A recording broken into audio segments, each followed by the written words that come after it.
माननीय मुख्यमंत्र्यांनी सर्वच पालकमंत्र्यांच्या सूचना दिल्या, त्यामध्ये मी सुद्धा नागपूर आणि अमरावतीची बैठक घेतली आणि या दोनही बैठकीमध्ये जलसाठे हे जास्तीत जास्त या ठिकाणी मजबूत करणे, जलसाठ्याचं पाणी साठवून ठेवणे, जास्त खर्च होणार नाही पाण्याचा याची काळजी घेणे, थोडी पाण्याची कपात करणे, असे विविध उपाययोजना या ठिकाणी करावं लागणार आहे.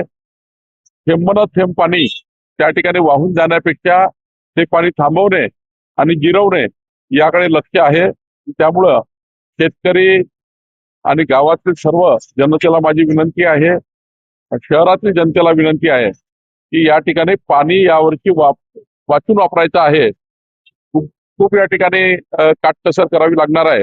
याकरता सर्व नागरिकांनी काळजी घ्यावी अशी सूचना आम्ही यापूर्वीच केली आहे आणि रोजच्याच आमच्या या रोजच्याच प्रशासकीय कामकाजामध्ये अल निनो आणि त्यावर होणाऱ्या उपाययोजना याकरता आमचं लक्ष आहे.